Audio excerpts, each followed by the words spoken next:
Good morning to you. Here's what we're working on, some of the stories we're working on here at WUSA 9 this morning. Of course, we've got the latest on the government shutdown, the impacts that that's having all across the DMV and all across the country. As a matter of fact, one of the things the government shutdown is impacting that we're talking about this morning is the airline industry, because of what's going on there is having an impact on the way that people are traveling.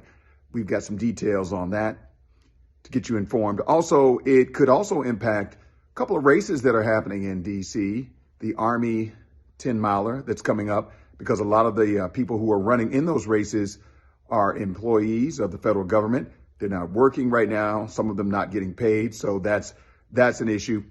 And on a lighter note, we're going to talk about the Washington Commanders. They're coming off of a big win against the LA Chargers. Now they're going to Monday Night Football to play against the Chicago Bears. Caleb Williams is the quarterback for the Bears. He is from Washington, D.C., went to Gonzaga College Prep here before heading off to Oklahoma and then on to USC and then winning the Heisman Trophy.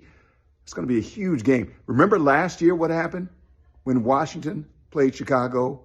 The Jaden Daniels Hail Mary pass that won the game, that set the nation and the football world on fire, the sports world on fire. That was huge. So now they are on Monday Night Football. Chicago's a much better team. They got a new coach.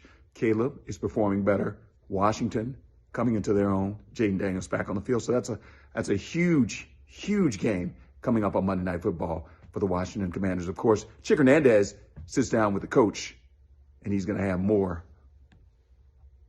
on that game, on that big game.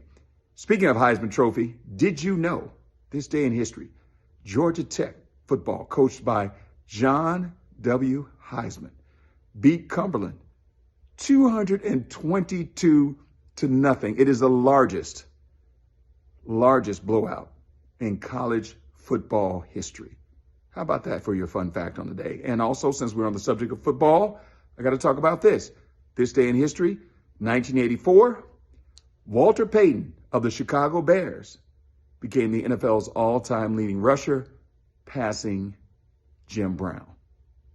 Just a little fun fact to throw in there for your Tuesday morning. News, weather, traffic, all your headlines, and much more coming up on WUSA 9.